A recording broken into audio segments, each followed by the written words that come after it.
तो स्वागत है आपका एक नए वीडियो में। ये हमारा पब्लिक फाइनेंस यानी कि लोकवित्त का क्लास नंबर 3 है, जिसके अंतर्गत आज हम लोग लोकवित्त के विशेषताओं के बारे में पढ़ेंगे।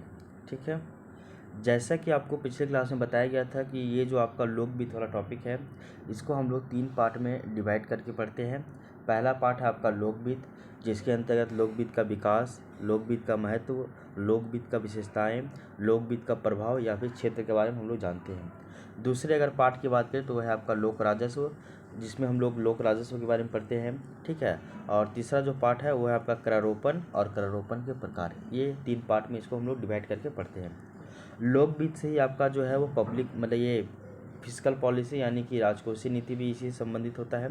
तो आप जब भी समझने का प्रयास कीजिएगा या फिर आप अगर आंसर लिखिएगा तो लोकवित्त और आपका जो है राजकोषीय नीति, इन दोनों के जो कॉन्सेप्ट है दोनों को मिलाकर ही लिखिएगा। ठीक है, तो आप बेहतर तरीके से इसको समझ पाइएगा। तो लोकवित्त का हम लोग विकास पिछले क्लास में पढ़ चुके हैं कि लोकवित्त का विकास कैसे होता है। विकास का भी हम लोग जो है वो 3 चरण में इसको बांट कर पढ़े थे विकास के बारे में। ठीक है, उसके बाद हम लोग लोकवित्त के परिचय के बारे में पढ़े थे कि लोकवित्त में हम लोग लोक राजस्व, लोक व्यय और लोक उधार को शामिल करते हैं। इन तीनों का जो है प्रबंधन, इसी को ही लोकवित्त कहा जाता है। फिर हम लोग लोकवित्त का जो 3 चरण देखे थे, कौन कौन चरण, तो एक है आपका उदारवादी चरण, एक है पूंजीवादी चरण और एक है आपका वैश्वीकरण। इन सभी के अलावा हम लोग जो है नेक्स्ट पढ़े थे कि जो आपका लोकवित्त है, तो भारत में लोकवित्त के क्या क्या स्रोत है, तो हम लोग जानेंगे टोटल 8 तरह के स्रोत होते हैं। पहला है कर संरचना, दूसरा है लोक बचत यानी कि सरकार की चल अचल संपत्तियां, तीसरा स्रोत है लोक उधार, चौथा स्रोत है विदेशी सार्वजनिक उधार या फिर ऋण, पांचवा स्रोत जो है वो हो जाएगा आपका पूंजीगत राजस्व या फिर लोक उपक्रमों से प्राप्त, छठा स्रोत है आपका विदेशी पूंजी का अंतर्प्रवाह, फिर नेक्स्ट है आपका शुद्ध निर्यात या फिर जो अधिशेष व्यापार संतुलन। नेक्स्ट हम लोग देखते हैं कि विदेशों से प्राप्त जो शुद्ध आय है यानी कि net factor income from abroad, इसको शामिल करते हैं। इसके अलावा लास्ट में हम लोग घाटे का वित्त प्रबंधन करते हैं। तो ये टोटल जो है 7-8 गो है, मेनली 8 तरह का ये स्रोत है और इन्हीं 8 स्रोत से ही हमारे यहाँ वित्त का प्रबंधन किया जाता है, यानी कि पब्लिक फाइनेंस का लोक वित्त का प्रबंधन किया जाता है। तो यहाँ तक तो हम लोग पिछले क्लास में देख चुके थे। आज के क्लास में हम लोग लोक वित्त की विशेषताओं के बारे में पढ़ेंगे कि ये जो आपका लोक वित्त है इसका क्या क्या विशेषता हो सकता है। ठीक है ना, तो पहला नंबर जो ऑप्शन लिखा हुआ है, मतलब ये पॉइंट लिखा हुआ पहला पॉइंट कि गवर्नमेंट जो है वो लोक वित्त के माध्यम से सोशियो इकोनॉमिक इच्छाओं को पूर्ति करने का प्रयास करता है। कहने का अर्थ है कि जो सरकार है वो लोक वित्त के माध्यम से सामाजिक और आर्थिक जो इच्छाएं हैं लोगों की, इनको पूरा करने का प्रयास करता है। तथा क्योंकि ऐसा क्यों करता है, क्योंकि जो हम लोग समाज में बात करते हैं तो समाज में अधिकतम संतुष्टि को सुनिश्चित करने का प्रयास यहाँ पे किया जाता है। तो और इससे क्या होता है, ताकि जो समाज में जो है शांतिपूर्ण सह अस्तित्व बना रहे, ये स्थापित किया जा सके। तो बोला गया है कि सरकार जो है वो लोक वित्त के माध्यम से ही समाज में लोगों का जो सामाजिक और आर्थिक जो इच्छा है, वांट्स एंड डिजायर है, इनको फुलफिल करने का प्रयास करता है। ठीक ना, और ऐसा क्यों करता है, ताकि समाज में जो है अधिकतम संतुष्टि हो।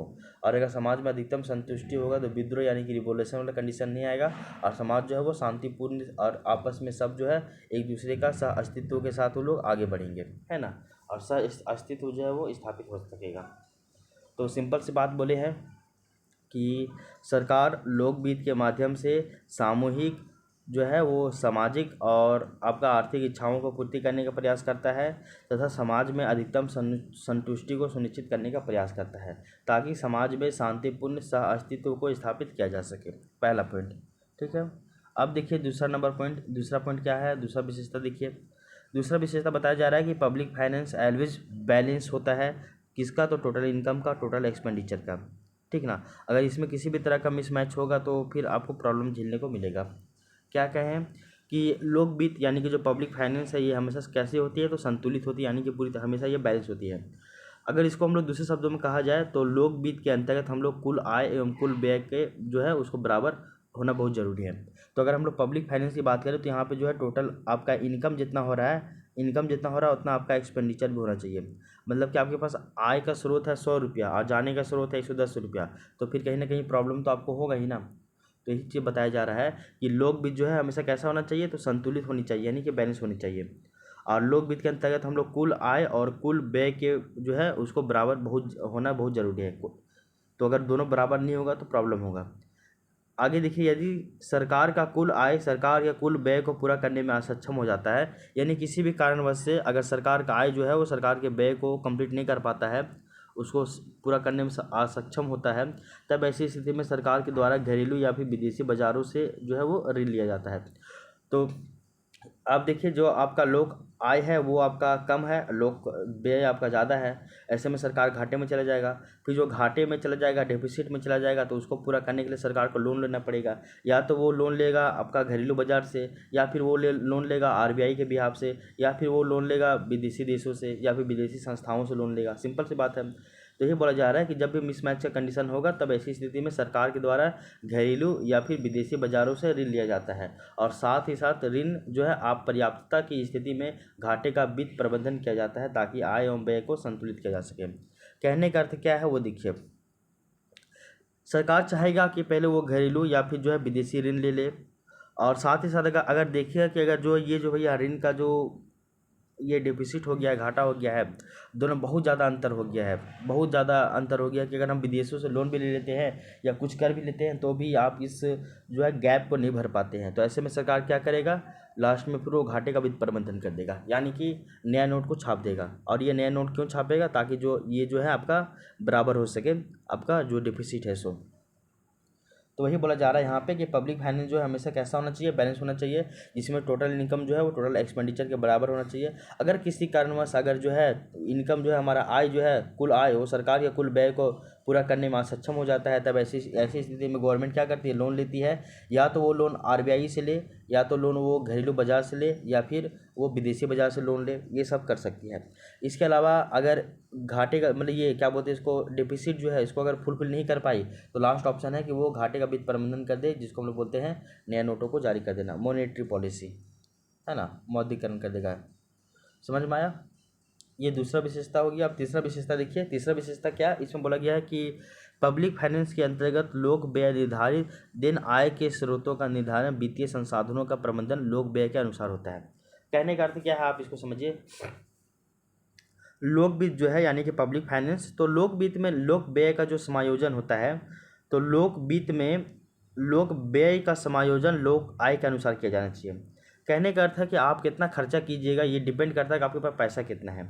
तो यही सिंपल सी बात है कि लोक वित्त के अंतर्गत गवर्नमेंट जो है वो व्यय यानी कि खर्चा का निर्धारण कैसे करेगी, खर्चा का निर्धारण उसी अनुसार करेगी कि आपके पास जितना पैसा है भैया आप उतना ही खर्चा कीजिएगा ना। तो सिंपल सी बात है कि लोक वित्त में लोक व्यय का जो समायोजन है वो आपके लोक आधार के अनुसार किया जाना चाहिए। अर्थात लोक वित्त के अंतर्गत सरकार सर्वप्रथम जो है व्यय को निर्धारित करेगी। कहने का अर्थ है लोक वित्त के अंतर्गत सरकार क्या करेगी, पहले वो खर्चा को यानी कि व्यय को निर्धारित करेगी, यानी कि आपके पास खर्चा कितना होने वाला है। अब देखिए खर्चा जो है वो 500 रुपये होने वाला है, तब इसके बाद जो है सरकार जो है वो कर आय के स्रोतों को निर्धारित करेगी, यानी कि इसके बाद वो सरकार जो है वो आय के स्रोतों का निर्धारण करेगी कि हम टैक्स से इतना पैसा ले लेंगे, हम जो है वो कुछ किसी प्रकार का शुल्क है, जुर्माना है, हम लोग इससे इतना पैसा काटेंगे, हम लोग घरेलू बचत से इतना पैसा लेंगे, हम लोग बैंकों से इतना पैसा लेंगे। सरकार अपना अपना करती है। 8 तरह के जो अभी स्रोत बताया ना, इन सभी 8 स्रोत में से वो व्यवस्था करनी करती है। तो पहले लोक वित्त के अंतर्गत लोक व्यय का जो समायोजन है वो लोक उधार के अनुसार लोक आय के अनुसार करना चाहिए। क्या बोले, लोक वित्त में लोक व्यय का समायोजन लोक आय के अनुसार करना चाहिए। अर्थात कि सरकार जो है वो लोक वित्त के अंतर्गत सबसे पहले वो व्यय को डिसाइड करेगी कितना खर्चा होने वाला है, और उस खर्चा के अनुसार ही उसका निर्धारण करके, व्यय का निर्धारण करके आय के स्रोतों का निर्धारण करती है। उसके बाद किसका निर्धारण करेगी, तो आय के स्रोतों का निर्धारण करेगी। अर्थात वित्तीय संसाधनों का प्रबंधन लोक व्यय के अनुसार होना चाहिए। कहने का अर्थ क्या है कि ओवरऑल जो आपका वित्तीय संसाधन यानी कि जो आपका वित्तीय, कहने का अर्थ है फाइनेंशियल जो रिसोर्सेस है, तो इन लोगों का जो प्रबंधन है कि आप कैसे कैसे वित्तीय प्रबंधन कीजिएगा, तो इसका जो प्रबंधन कैसे होना चाहिए, तो वो आपका लोक व्यय के अनुसार होना चाहिए, ना कि लोक आय। लोक आय, अब मान के आप आय लगा दिए, इतना इतना इतना पैसा है हमको आना है, और खर्चा डिसाइडेड नहीं किए, पता चला कि जितना आया नहीं उससे ज़्यादा खर्चा हो गया, तो जितना का बाबू नहीं उतना झुंझुना हो गया, यही वाला हाल हो जाएगा। तो बताया जा रहा है कि लोक वित्त के अंतर्गत जो वित्तीय संसाधन है, तो वित्तीय संसाधनों का प्रबंधन कैसे होना चाहिए, तो लोक व्यय के अनुसार होना चाहिए, ना कि लोक आय के अनुसार। आई होप ये वाला पॉइंट हम आपको समझा पाने में सक्षम हुए। अब आइए 4th नंबर पॉइंट देखते हैं, 4थे नंबर पॉइंट की बात करते हैं। और 4था नंबर क्या कहता है वो देखिए, इसमें बोला जा रहा है कि पब्लिक फाइनेंस आधारित होना चाहिए नितांत आवश्यकता के सिद्धांत पे, एनी हाउ खर्च, एग्जाम्पल सुरक्षा, लोक प्रशासन और न्यायपालिका। इसको समझिए क्या बोलना चाह रहा है वो देखिए। बताया जा रहा है कि जो लोक वित्त है, तो यानी कि जो आपका पब्लिक फाइनेंस जो है लोक वित्त, वो नितांत आवश्यकता के सिद्धांत पे कार्य करती है। तो ये जो है नितांत आवश्यकता के सिद्धांत पे क्या करती है, ये काम करती है। कौन? लोक वित्त। तो लोक वित्त के बारे में एक बहुत ही अच्छा पॉइंट बताया जा रहा है कि लोक वित्त जो है वो नितांत आवश्यकता सिद्धांत के ऊपर वो काम करती है। और नितांत आवश्यकता क्या होता है वो समझिए कि एनी हाउ कि खर्च करना ही करना है। हम लोग जानते हैं कि लोग भी जो है किसके ऊपर काम करेंगे, तो नितांत आवश्यकता के सिद्धांत पे। यानी कि सरकार को पता है कि ये चीज़ में तो हमको एनी हाउ कुछ भी चाहे कुछ भी कर लो, घाटा रहे चाहे अधिशेष रहे, सभी के कंडीशन में हमको खर्चा करना ही पड़ेगा। तो लोक वित्त जो है वो नितांत आवश्यकता के अनुसार जो है वो नितांत आवश्यकता के सिद्धांत पे काम करती है। यानी कि उसको एनी हाउ कुछ कुछ चीज़ों में खर्च करना ही पड़ता है। दूसरे शब्दों में देखा जाए तो लोक वित्त की जो अवधारणा है, तो लोक वित्त की अवधारणा नितांत आवश्यकता एवं निश्चितता के सिद्धांत पर आधारित होती है। तो देखा जाए तो लोक वित्त का जो है अवधारणा जो आइडियोलॉजी है वो आपका नितांत आवश्यकता एवं निश्चितता के आधार पर वो काम करती है। क्योंकि सरकार के द्वारा किया जाने वाला कुछ व्यय को कम या फिर निरस्त नहीं किया जा सकता है।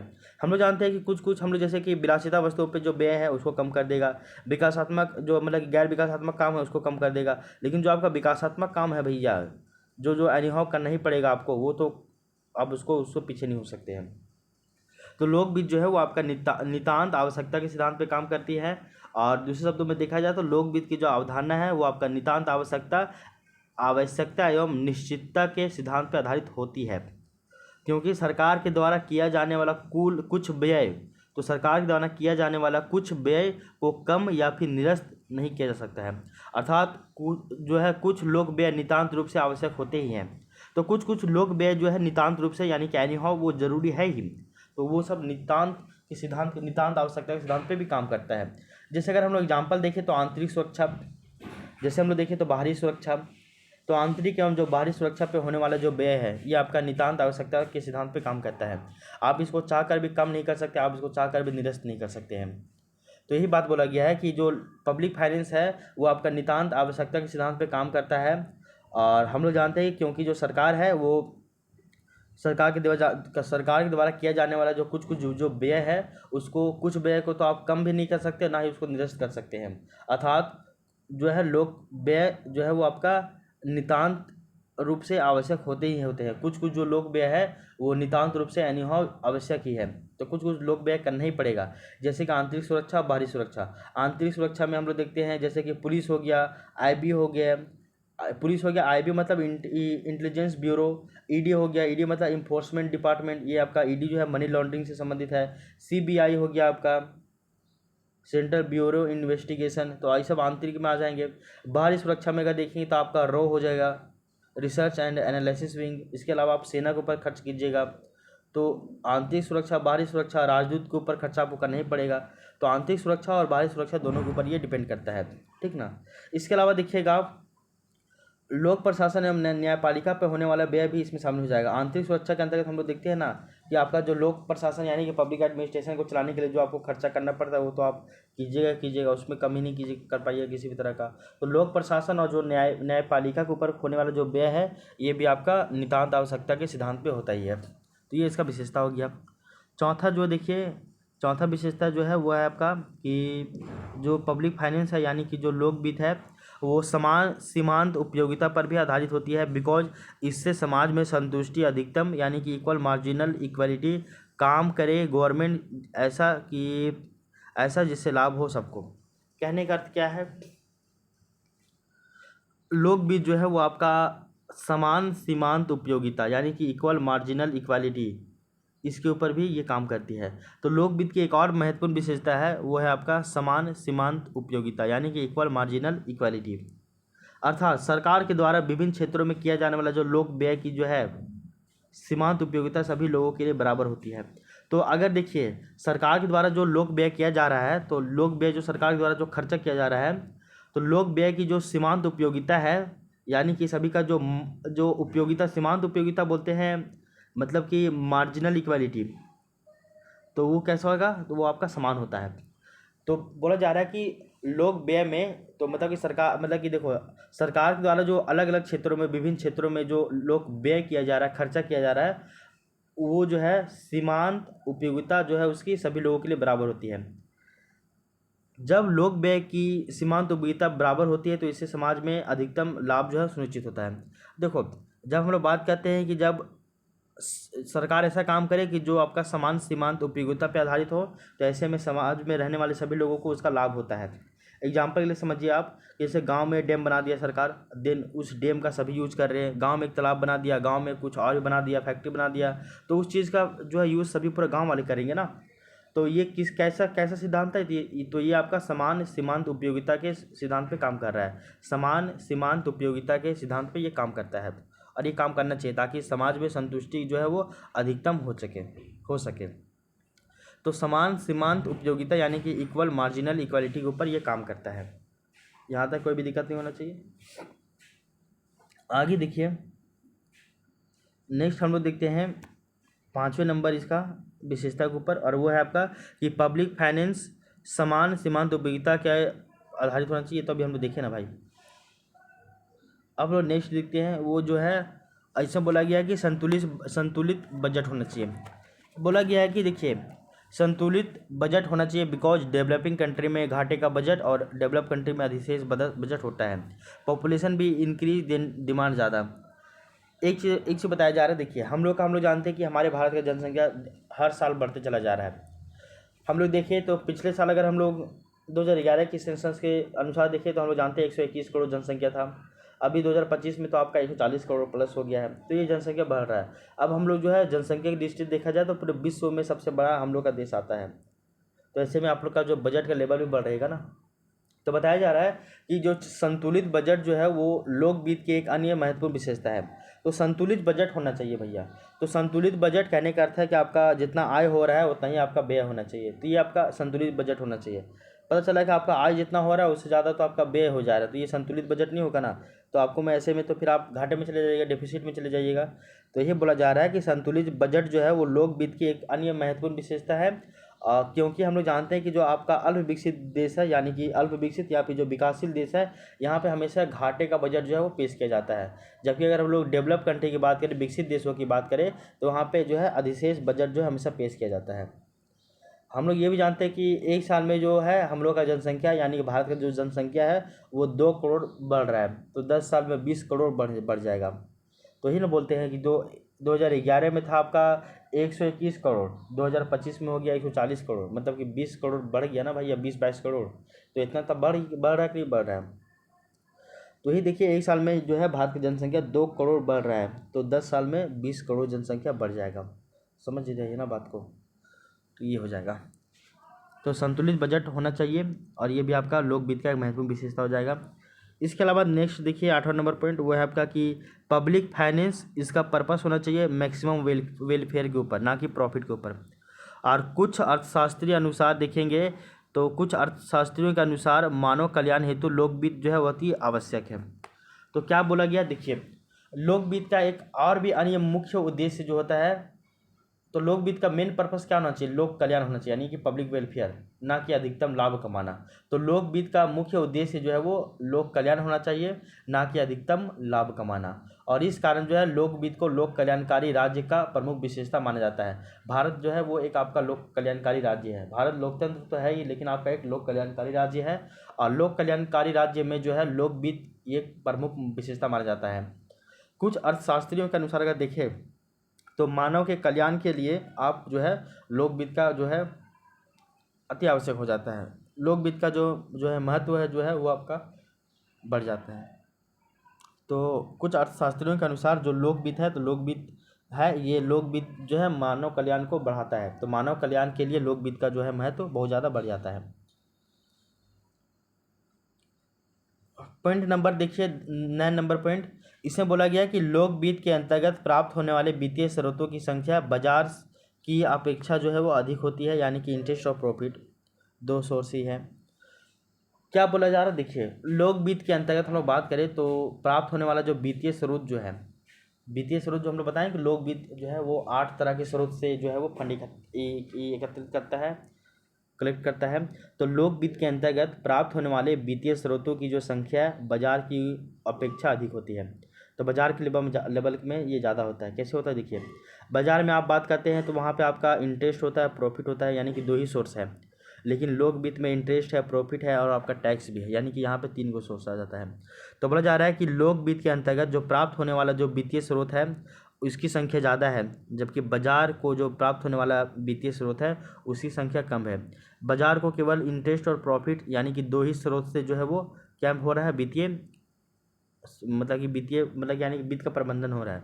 जबकि लोक वित्त के अंतर्गत इंटरेस्ट, प्रॉफिट और टैक्स ये 3 गो स्रोत है, इनसे जो है आपका वित्तीय जो है प्रबंधन हो रहा है।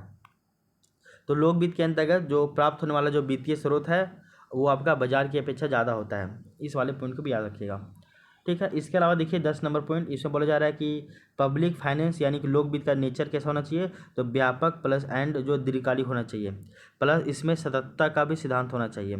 राज्य का जो अगर दीर्घकालिक होगा तो राज्य का कार्य बेहतर चल पाएगा, शासन लॉन्ग टाइम तक हो पाएगा, अधिकांश कार्य को फ्यूचर में ध्यान रखते हुए कर पाएगा, पॉलिसी स्कीम प्रोग्राम ये बना पाएगा। अगर सततता होगा तो राज्य सतत संस्था है, हम लोग सभी को पता है।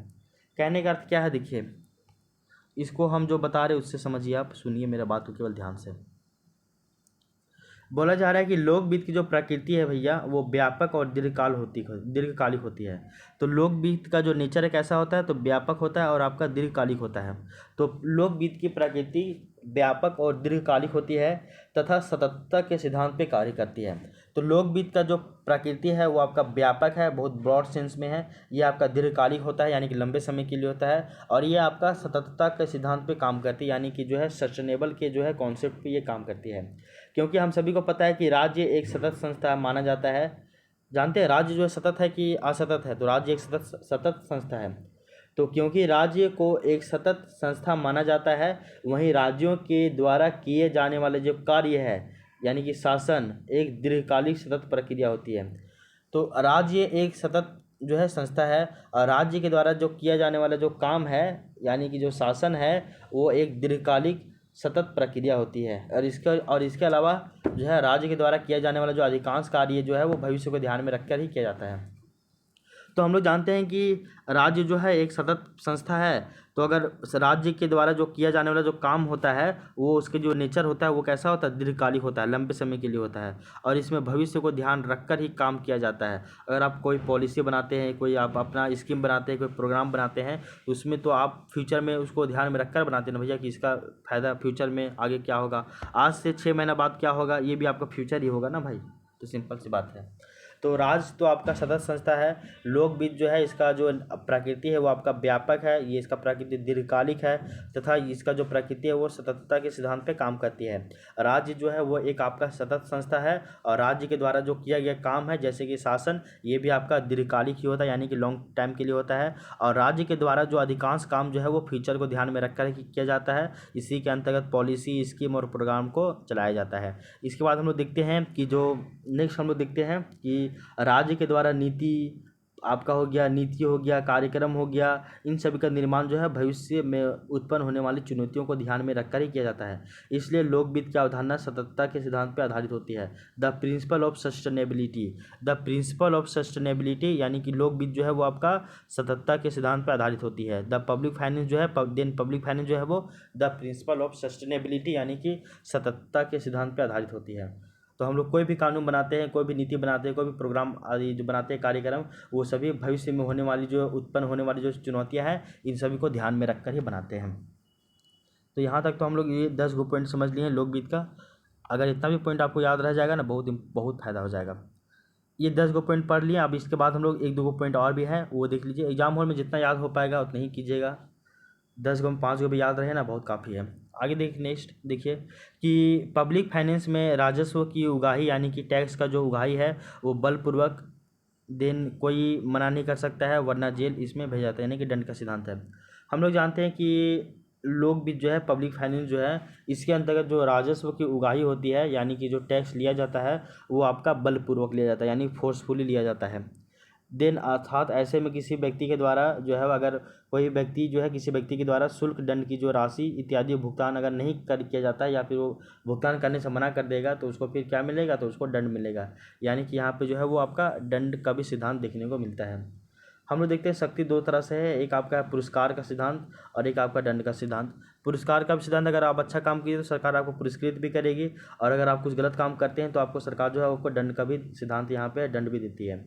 हम लोग शक्ति बात करते हैं, शक्ति जिसके सहारे दूसरे के नीतियों को प्रभावित किया जा सके। शक्ति किसको कहेंगे? शक्ति तो जिसके सहारे दूसरे के नीतियों को प्रभावित किया जा सके वही शक्ति है।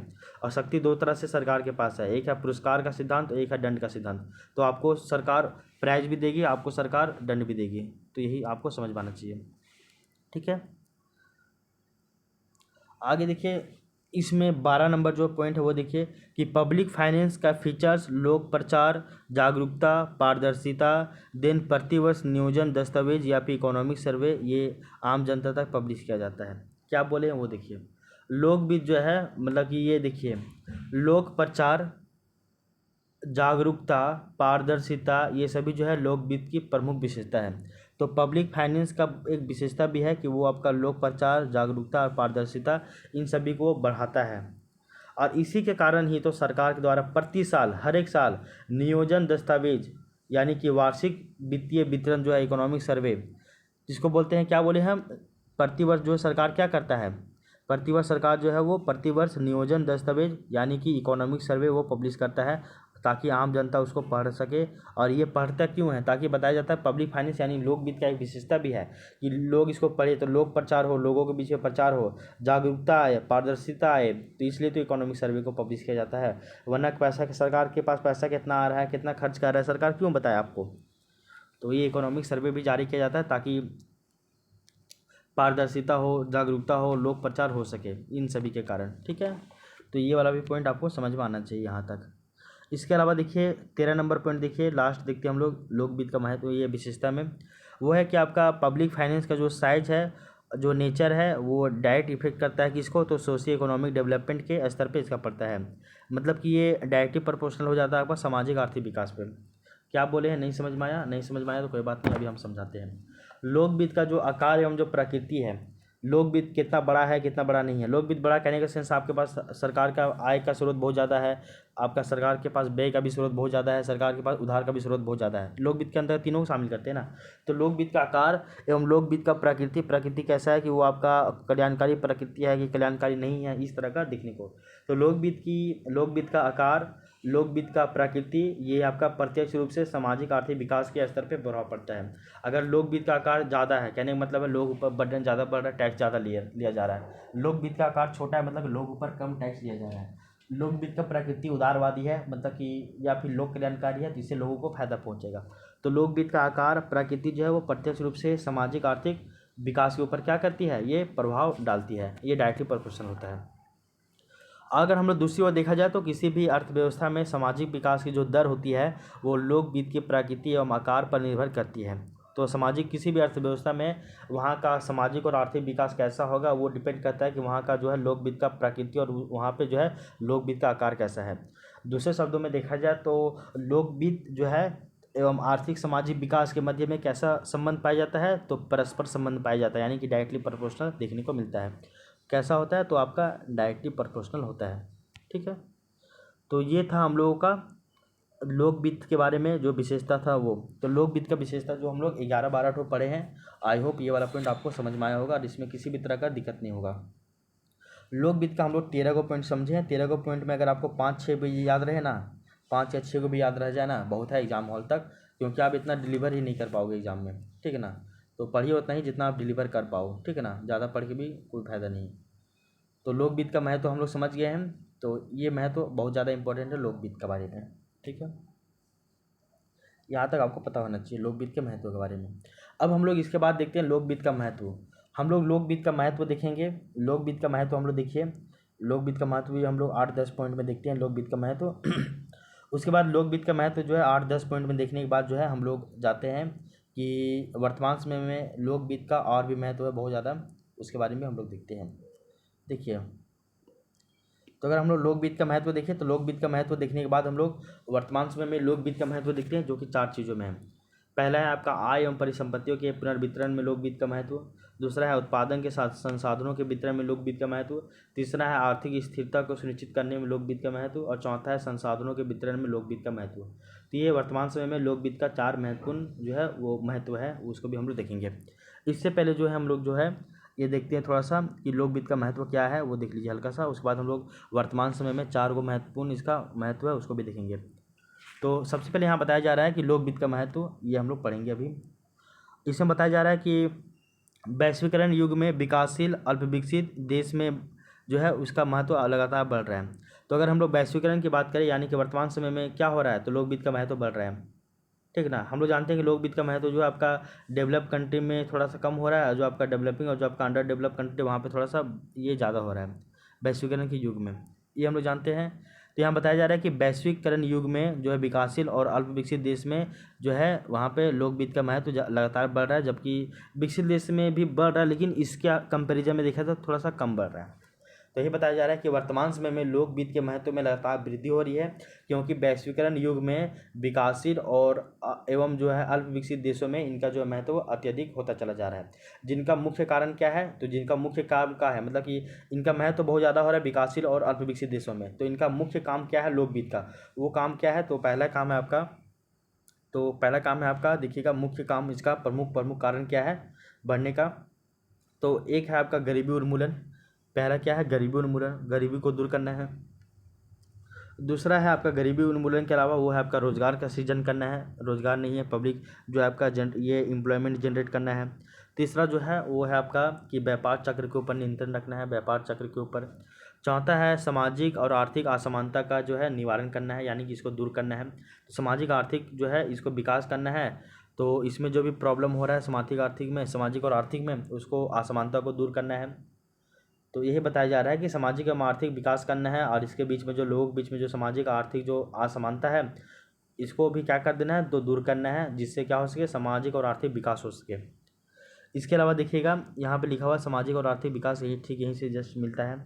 तो पहला वैश्वीकरण के दौर में आपका अल्प विकसित देशों में लोक वित्त का महत्व बढ़ रहा है, क्यों बढ़ रहा है, तो गरीबी उन्मूलन के कारण, रोजगार सृजन के कारण, व्यापार चक्र के कारण, सामाजिक आर्थिक जो असमानता है इसके निवारण के लिए, फिर आपका जो सामाजिक आर्थिक विकास हो सके इसके लिए लोक वित्त का महत्व बढ़ रहा है।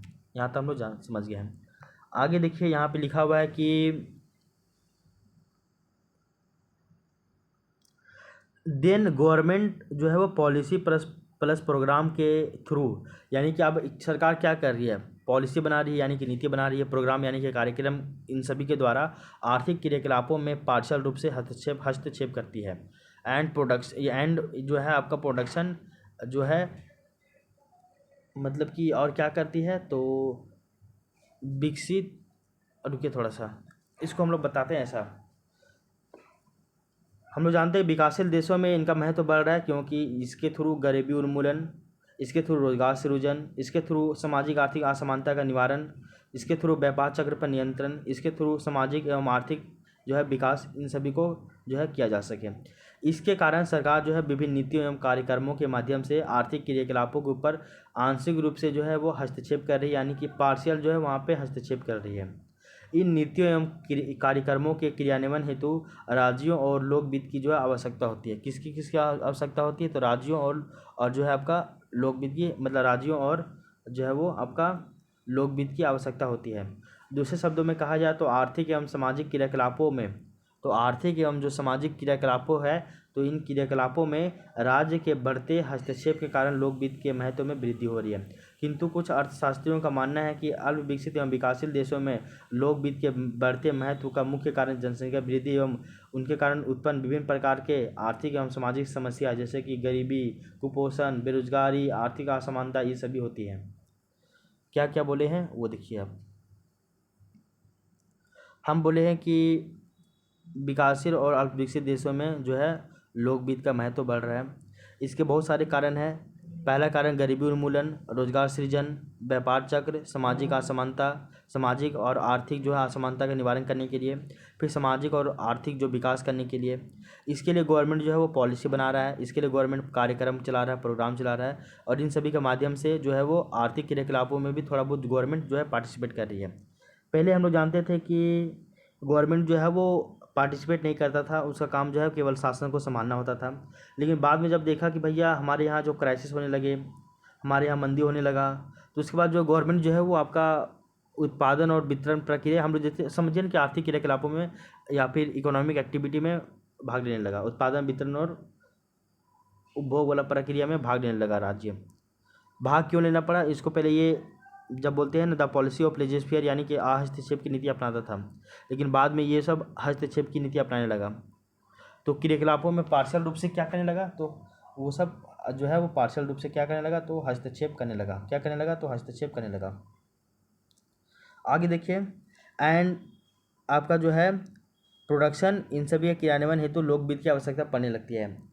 हम लोग जानते हैं कि अब हम लोग का क्या होने लगा, वर्तमान समय में इन नीतियों और इन कार्यक्रमों के क्रियान्वयन के लिए राज्यों और लोक वित्त की जो है आवश्यकता होने लगी। अब इस नीति को कार्यक्रम को आपको क्रियान्वयन करना है, यानी कि इम्प्लीमेंट करना है, तो आपको किसका आवश्यकता होगा, तो आपका लोक वित्त का आवश्यकता हो गई होगा। यहाँ पे PO प्लस PO ये प्रोडक्शन की क्या लिखा हुआ, ये कन्फ्यूजन हो रहा है मेरे को। इसको यहाँ पे समझिए ऐसा कि गवर्नमेंट जो है वो पॉलिसी प्रोग्राम के माध्यम से आर्थिक क्रियाकलापों के ऊपर क्या कर रही है, पार्शियल रूप से हस्तक्षेप कर रही है। और उसके बाद हम लोग जानते हैं कि जो आपका ये नीति है और ये जो आपका प्रोग्राम है, इसको लागू करने के लिए किसकी आवश्यकता हो रही है, तो लोक वित्त की आवश्यकता हो रही है। तो इसको लागू करने के लिए लोक वित्त की आवश्यकता हो रही है। ठीक है, आगे देखिए, कुछ अर्थशास्त्रियों का मानना है कि जनसंख्या वृद्धि हो रही है और इस जनसंख्या वृद्धि के कारण बहुत सारा समस्याएं या फिर कई सारा चुनौती उभर कर आ रही है।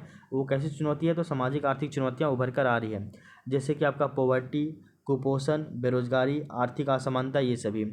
और इन सभी के कारण जो है विकासशील देशों में लोक वित्त का महत्व बढ़ रहा है। ठीक है ना, इन सभी कारण विकासशील देशों में लोक वित्त का महत्व जो है वो बढ़ रहा है। यहाँ तक हम लोग समझ गए हैं, यहाँ तक कोई भी दिक्कत नहीं होना चाहिए। इसको आप 1 से 2 बार सुनिएगा ना, आप ये समझ पाइएगा। आगे देखिए, यहाँ लिखा हुआ सूचना क्रांति हो रहा है ना भैया। तो अगर हम लोग देखें तो वहीं दूसरी ओर जो है वो सूचना क्रांति हो रहा है। दिन सूचना क्रांति के कारण लोगों में बढ़ती जागरूकता, सरकार के प्रति लोक कल्याण की अपेक्षा के कारण भी लोक में जो है वो वृद्धि हो रही है। कहने का अर्थ है कि अब सरकार जो है दूसरी ओर क्या हो रहा है कि सूचना क्रांति हो रहा है, सूचना क्रांति हो रहा है। इसे सूचना क्रांति से क्या हो जा रहे हैं कि लोग जो है वो जागरूक हो जा रहे हैं। देन जागरूक होने के बाद जो है वो गवर्नमेंट से लोक कल्याण का अपेक्षा ज़्यादा करने लगे हैं। कहने का अर्थ है कि आपका जो है, आपके पास जानकारी नहीं रहेगा तो आप उम्मीद कीजिएगा क्या, नहीं। तो अगर आपके पास जानकारी भी हो गया है तो आपको पता चलेगा हाँ ये सरकार हमारे लिए ये सब कदम उठा सकता है, ये कदम करना चाहिए। अभी आप नौकरी का तैयारी कर रहे हैं तो आपको सरकार से उम्मीद है, अपेक्षा है। तो अगर आपको जानकारी नहीं रहता तो आप ना सरकार ये एग्ज़ाम की तैयारी करते, ना सरकार से उम्मीद रखते कि सरकार वैकेंसी निकाले, ये निकाले, वो निकाले। ठीक है, तो यही बात है कि सूचना क्रांति जैसे आया है दूसरी ओर, तो सूचना क्रांति हुआ तो सूचना क्रांति से लोगों में जागरूकता बढ़ा। देन लोगों में गवर्नमेंट के प्रति जो है वो लोक कल्याण का उपेक्षा जो है उसमें भी वृद्धि हो गया कि गवर्नमेंट जो है वो लोक कल्याण करने के लिए कोई ना कोई कदम यानी कि इनिशिएटिव उठाएगा ही उठाएगा। ये हो गया। आगे देखो, किंतु विकसित देशों में लोक वित्त के महत्व में कमी आ रही है। अभी आपको बताया गया था कि विकासशील देशों में तो आपका लोक वित्त का महत्व तो बढ़ रहा है, विकासशील देशों में जो है लोक वित्त का महत्व बढ़ रहा है। लेकिन हम लोग जानते हैं कि जो आपका विकसित देश है, यानी कि जो आपका डेवलप कंट्री है, वहाँ पे जो है लोक वित्त का महत्व कम हो रहा है। तो हम लोग यहाँ तक समझ गए हैं। आगे देखिए, इसके बाद बताया जा रहा है कि आपका क्योंकि पूंजीवादी अर्थव्यवस्था में बाजार राज्यों के कार्यों को और सीमित कर दिया है। हालांकि देखा जाए तो लोक वित्त के महत्व में वृद्धि का प्रमुख कारण वहाँ जहाँ एक ओर जनसंख्या वृद्धि है, वहीं दूसरी ओर भारत का लोक कल्याणकारी शासन व्यवस्था भी है। देखिए, भारत का बात हम लोग अलग करेंगे। पहले हम लोग देख रहे हैं अभी हम लोग कि सूचना क्रांति जब से आया है तो लोग जागरूक हो गए हैं। और जब लोग जागरूक हो गए हैं देन ऐसे में गवर्नमेंट के प्रति उनका जो है लोक कल्याण का जो भावना है, ये जो अपेक्षा वो ज़्यादा बढ़ गया है। ऐसे में लोक वित्त का महत्व भी ज़्यादा देखने को मिलता है। हम लोग जाने कि विकासशील देशों में, अल्प विकसित देशों में लोक वित्त का महत्व बढ़ा है, जबकि विकसित देशों में लोक वित्त का महत्व जो है वो थोड़ा बहुत कम हुआ है। वो कम क्यों हुआ है, क्योंकि अगर हम लोग पूंजीवादी अर्थव्यवस्था की बात करें तो पूंजीवादी अर्थव्यवस्था में बाजार के ऊपर राज्यों का जो है प्रभाव नहीं होता है। मतलब राज्य जो है वो कंट्रोल नहीं करता बाजार को स्वतंत्र छोड़ देता है, आप जैसा काम करना कीजिए। लेकिन हम लोग जानते हैं हम लोग पूंजीवादी अर्थव्यवस्था नहीं है, बल्कि हम लोग मिश्रित अर्थव्यवस्था को अपनाए हैं, ना हम लोग पूंजीवादी अर्थव्यवस्था बने हैं, ना हम लोग समाजवादी अर्थव्यवस्था बने हैं, हम लोग बने हैं मिश्रित अर्थव्यवस्था, यानी कि बीचों बीच का मध्यम मार्ग अपनाए हैं। तो सरकार जो है कुछ कुछ मामलों में जो है वो, यानी कि सरकार यानी कि राज्य जो है कुछ कुछ मामले में आपका मतलब कि अर्थव्यवस्था में वो हस्तक्षेप भी करती है, और कुछ कुछ मामले में पॉलिसी ऑफ लेजिस्लेचर यानी कि हस्तक्षेप की नीति को अपनाती है। लेकिन जो आपका पूंजीवादी देश है वहाँ पे सरकार जो है वो बाजार को कंट्रोल नहीं करता है, अर्थव्यवस्था में किसी भी तरह का हस्तक्षेप नहीं करता है। तो डेवलपिंग कंट्री में तो हस्तक्षेप करता है अर्थव्यवस्था में सरकार, लेकिन डेवलप कंट्री में यानी कि जो है विकसित देशों में सरकार जो है वो अर्थव्यवस्था में किसी भी तरह का हस्तक्षेप नहीं करता है, जिसको जैसा करना करने दो। तो दिन ऐसे में लोक वित्त का जो है महत्व वो थोड़ा कम हो जाता है विकसित देशों में, जबकि विकासशील देशों में जो लोक वित्त का महत्व जो है वो बढ़ जाता है। तो ये बताया जा रहा है कि कैपिटल इकोनॉमी में यानी कि पूंजीवादी अर्थव्यवस्था में, पूंजीवाद अर्थव्यवस्था में मार्केट जो है वो स्टेट के कार्यों को सीमित कर दिया है ना। तो स्टेट यहाँ पे हस्तक्षेप नहीं करता है, जबकि अगर हम लोग बात करें मिश्रित अर्थव्यवस्था में तो वहाँ पे जो है स्टेट जो है वो मार्केट में हस्तक्षेप करता है, अर्थव्यवस्था में हस्तक्षेप करता है। इसके अलावा अगर हम लोग भारत की बात करें तो भारत के अगर देखिए हम लोग भारत की तरफ, तो भारत में जो लोक वित्त का जो महत्व वो बहुत ज़्यादा बढ़ गया है। और ये महत्व क्यों बढ़ा है इसके पीछे एक रीज़न बताया जाता है कि भारत में लोक वित्त का महत्व क्यों बढ़ गया, इसके पीछे रीज़न ये बताया जाता है। एक तो यहाँ पे जनसंख्या वृद्धि हो रही है भैया, हर एक साल में 2 करोड़ जनसंख्या बढ़ जा रहा है, तो 10 साल में 20 करोड़ जनसंख्या बढ़ जाएगा, ठीक है ना। तो हर साल में 2 करोड़ जनसंख्या बढ़ रही है, तो जनसंख्या वृद्धि हो रही है, तो यहाँ पे लोक वित्त का महत्व जो है बढ़ेगा ही बढ़ेगा। साथ साथ भारत जो है वो आपका एक लोक कल्याणकारी राज्य का स्थापना करता है, यानी कि लोक कल्याणकारी राज्य है भारत। लोक कल्याणकारी यानी कि पब्लिक वेलफेयर, तो ऐसे में सरकार को लोगों के हित में काम करना पड़ेगा, सरकार को भी पॉलिसी बनाएगी, सरकार को भी प्रोग्राम बनाएगी, सरकार कोई भी स्कीम लाएगा तो वो सभी जो है वो लोक कल्याणकारी ही होना चाहिए, ठीक है ना। इसमें DPSP वाला कॉन्सेप्ट आता है। तो हम लोग समझ गए हैं। हम लोग जाने अभी तक क्या कि विकासशील देशों में और अल्प विकसित देशों में लोक वित्त का महत्व क्यों बढ़ रहा है, उसके पीछे का कारण देखें। फिर हम लोग देखें कि जो आपका विकसित देश है वहाँ पे लोक वित्त का महत्व कम क्यों हो रहा है वो हम लोग जाने। इसके साथ साथ भारत के बारे में जानेंगे, भारत में जो लोक वित्त का महत्व बढ़ने के पीछे 2 तरह का रीज़न है। एक तो आपका जनसंख्या वृद्धि है, और दूसरा है आपका जो है क्योंकि भारत जो है एक आपका लोक कल्याणकारी राज्य है, तो ये भी एक आपका कारण बनता है।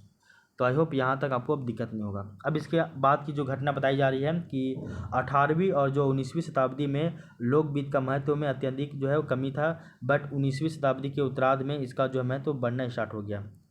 क्या बोले हम, देखिए 18वीं और 19वीं शताब्दी में लोक वित्त का महत्व जो है अत्यंत कम था, बहुत कम था, किंतु 19वीं शताब्दी के उत्तरार्ध में लोक वित्त का जो है महत्व उसमें वृद्धि होना स्टार्ट हो जाता है। हम लोग जानते हैं कि भारत में जो लोक वित्त का जो आइडियोलॉजी है, अवधारणा है, ये आपका चाणक्य के समय में दिखता है। चाणक्य का जो पुस्तक है अर्थशास्त्र, उस पुस्तक में भी लोक वित्त के बारे में बतलाया गया था। तो ऐसा नहीं कि हम लोग नए नए लोक वित्त से परिचित हुए, नहीं, पहले भी हमारे यहाँ लोक वित्त हुआ करता था, ये हम लोग जानते हैं लोक वित्त के बारे में, ठीक ना। इसके बाद हम लोग जानते हैं कि जो आपका लोक वित्त का जो हम लोग महत्व देखते हैं तो 3 तरह का महत्व दिखते हैं। एक देखते हैं हम लोग प्रथम चरण जो कि 1750 से लेकर 1930 तक रहता है, वो उसको बोलते हैं पूंजीवादी काल। और यहाँ पे लोक वित्त का एकदम बहुत ही कम महत्व होता है, क्योंकि सरकार जो है पूंजीवादी होता है, पूंजीवादी सरकार जो होता है, तो यहाँ पे इसका सरकार केवल शासन करने के ऊपर ध्यान देता है, सरकार जो है राज्य के ऊपर ध्यान नहीं देता है। द्वितीय चरण जो आता है वो आपका 1930 से आता है, 1930 से लेकर 1991 तक, और ये आपका लोक कल्याणकारी राज्य का स्थापना करता है। जैसे कि हम लोग सभी को पता है कि 1930 ईस्वी में जब आर्थिक मंदी आता है, तब उसके बाद आर्थिक जो है मतलब राज्य जो है वो आर्थिक क्रियाकलापों में हस्तक्षेप करना प्रारंभ करते हैं, तो फिर यहाँ से लोक कल्याणकारी राज्य स्टार्ट होता है। जब हम लोग तृतीय चरण की बात करते हैं, यानी कि वैश्वीकरण का काल, यानी कि 1990 के बाद लेके अभी तक, तो यहाँ पे जो है वो वैश्वीकरण का काल स्टार्ट हो जाता है। तो ऐसे में जो है वो विकसित और अल्प विकसित देशों में लोक वित्त का महत्व बढ़ता है, जबकि जो विकसित देश है, विकासशील और अल्प विकसित देशों में लोक वित्त का महत्व बढ़ जाता है, जबकि जो आपका विकसित देश है वहाँ पे लोक वित्त का जो महत्व है वो क्या हो जाता है, कम हो जाता है। यहाँ तक तो हम लोग समझे थे, यहाँ तक किसी भी तरह कोई दिक्कत नहीं होना चाहिए। बाद में हम लोग ये जाने कि जब आपका 19वीं सदी आया तो वहाँ पे लोक वित्त का महत्व जो है थोड़ा सा बढ़ गया, उत्तरार्ध में बढ़ता है, हम लोग जानते हैं। और उत्तरार्ध में बढ़ता है तो कहाँ पे बढ़ता है, तो आपका विकसित और अल्प विकसित देशों में बढ़ता है। यहाँ तक कहानी समझ में आ गया, कोई दिक्कत नहीं होना चाहिए। आगे देखिए, एक व्यक्ति का नाम लिखा हुआ है, उसका नाम है एडोल्फ वेगनर। तो एडोल्फ वेगनर का कथन है कि लोक वित्त जो है वो आपका डाइट किससे संबंधित होता है, तो सामाजिक आर्थिक उत्पादन में। तो हम सभी को पता है कि ये लोक वित्त डाइट जुड़ा हुआ भैया, कि लोक वित्त का आकार कैसा होगा, प्रकृति कैसा होगा, वो डिपेंड करता है कि वहाँ पे आपका जो है समाज कैसा होगा, सामाजिक आर्थिक विकास कैसा होगा, व्यवस्था कैसा होगा। तो यही चीज़ बताया गया है। तो हम लोग जानते हैं कि एक प्रसिद्ध जर्मन अर्थशास्त्री रहे थे जिनका नाम है एडोल्फ वेगनर। तो प्रसिद्ध जर्मन अर्थशास्त्री थे जिनका नाम था एडोल्फ वेगनर। उसने ये कहा था कि लोक लोकवित्त एवं सामाजिक आर्थिक उत्पादन में गहरा एवं प्रत्यक्ष संबंध होता है। तो लोकवित्त में और जो आपका सामाजिक आर्थिक उत्पादन है, इन दोनों में गहरा संबंध होता है, गहरा और प्रत्यक्ष संबंध होता है, डायरेक्ट। दूसरे शब्दों में कहा जाए तो लोकवित्त में वृद्धि होने पर सामाजिक आर्थिक उत्पादकता में भी वृद्धि होगी, और अगर लोकवित्त में किसी भी तरह की कमी होगा तो सामाजिक आर्थिक उत्पादकता में भी कमी होगी। ये समझ में आ गया। आगे देखिए, इसमें बोला गया है कि अर्थात अगर सरकार करों के दर को कम करके सार्वजनिक व्यय को बढ़ा देता है तो अधिकतम सामाजिक उत्पादन में वृद्धि कर सकता है। कहने का अर्थ क्या है वो भी बताया गया कि एडोल्फ वेगनर साहब का कहना है कि लोकवित्त और सामाजिक आर्थिक उत्पादन में डायरेक्ट, प्रत्यक्ष और गहरा संबंध होता है। अगर आप लोकवित्त को कम कर दीजिएगा तो आपका सामाजिक और आर्थिक उत्पादन भी कम हो जाएगा, लोकवित्त को बढ़ा दीजिएगा तो सामाजिक और आर्थिक उत्पादन भी बढ़ जाएगा। इसमें बोला गया है, दूसरे शब्दों में देखा जाए तो इसमें इनका कहना है कि अगर आप सरकार जो है वो टैक्स का रेट यानी कि कर का जो दर है उसको अगर कम कर देगा तो ऐसे में क्या होगा, और टैक्स का जो दर है उसको कम कर देगा और पब्लिक एक्सपेंडिचर यानी कि लोक व्यय इसको बढ़ा देगा, तो ऐसे में क्या हो जाएगा कि जो आपका सामाजिक और आर्थिक जो उत्पादन है इसमें एकदम मैक्सिमम यानी कि अत्यधिक वृद्धि हो जाएगा, अधिकतम वृद्धि होगा। क्या बोले कि सरकार जो है करों का दर यानी कि टैक्स का रेट को कम कर देगा और जो है सार्वजनिक व्यय यानी कि जो आप पब्लिक एक्सपेंडिचर इसको जो बढ़ा देगा, तो बढ़ाने से क्या हो जाएगा कि जो आपका सामाजिक और जो आपका सामाजिक और आर्थिक जो उत्पादन हो रहा था वो आपका अधिकतम हो जाएगा, यानी कि अपने अपने चरमोत्कर्ष पे पहुंच जाएगा। फिर बोला गया है कि अगर तथा सामाजिक उत्पादन में वृद्धि करके आर्थिक समृद्धि दर में भी वृद्धि किया जा सकता है। कहने का अर्थ क्या है वो बताया गया इसमें। एडोल्फ वेगनर का साहब का कहना है कि लोकवित्त और जो है आपका सामाजिक आर्थिक उत्पादन में जो है वो प्रत्यक्ष और गहरा प्रभाव होता है। अगर आप लोकवित्त में जो है कमी करेंगे तो सामाजिक आर्थिक इसमें उत्पादन में भी कमी होगा, इसमें अगर वृद्धि करेंगे तो इसमें भी वृद्धि होगा। इसमें बोला कि अगर गवर्नमेंट क्या करे तो गवर्नमेंट जो है वो आपका टैक्स का जो रेट है यानी कर का जो दर है उसको कम कर दे, पहला चीज़। उसके बाद जो है आपका सार्वजनिक जो व्यय है यानी कि जो लोक व्यय है उसमें क्या कर दे, वृद्धि कर दे, ठीक है। तो इससे क्या हो जाएगा कि इससे टैक्स का रेट कम कर दिया और सार्वजनिक व्यय में वृद्धि कर दिया यानी कि लोक व्यय में वृद्धि कर दिया, तो इससे जो आपका सामाजिक और आर्थिक उत्पादकता है वो क्या हो जाएगा, बढ़ जाएगा। अगर आपका सामाजिक उत्पादकता बढ़ जाएगा तो इससे आपका आर्थिक जो समृद्धि ग्रोथ होगा कि नहीं होगा, इकोनॉमिक ग्रोथ होगा कि नहीं होगा, आर्थिक समृद्धि होगा कि नहीं होगा, होगा। तो ये बात ये बताया जा रहा है इसमें, समझ में आ गया यहाँ तक। ये था आपका 18वीं और 19वीं शताब्दी का कहानी। अब देखिए इसके बाद का कहानी लिखते हैं हम लोग 20वीं शताब्दी के बारे में बात करते हैं। देखो नोट करके एक बात हल्का सा सुनो कि लोक कल्याणकारी राज्य है तो पहले सामाजिक विकास करेगा, देन उसके बाद में आर्थिक विकास करेगा। हम लोग बात करते हैं ना कि सामाजिक आर्थिक विकास होना चाहिए, तो पहले सामाजिक विकास कीजिए तब आपका फिर आर्थिक विकास होगा। तो लोक कल्याणकारी राज्य में पहले सामाजिक विकास होगा, देन आर्थिक विकास होगा। वहीं अगर पूंजीवादी अर्थव्यवस्था की बात करें तो वहाँ पे पहले आर्थिक विकास होता है, देन उसके बाद जो है सामाजिक विकास खुद ब खुद हो ही जाएगा। तो हम लोग बात करते हैं देखो कि लोक कल्याणकारी राज्य में या फिर विकासशील देशों में या फिर अल्प विकसित देशों में पहले सामाजिक विकास करते हैं हम लोग, उसके बाद आर्थिक विकास की तरफ जाते हैं। लेकिन पूंजीवादी अर्थव्यवस्था में पहले आर्थिक विकास को फुलफिल किया जाता है, देन ऐसे में सामाजिक विकास खुद ब खुद हो जाता है। एग्जाम्पल के लिए देखिए, हमारे देश में हेल्थ, एजुकेशन इस पे ऊपर व्यय ज़्यादा होना चाहिए ना भैया। तो हेल्थ और एजुकेशन के ऊपर ज़्यादा खर्चा होना चाहिए। हेल्थ और एजुकेशन क्या है, तो ये सभी आपका आर्थिक विकास है।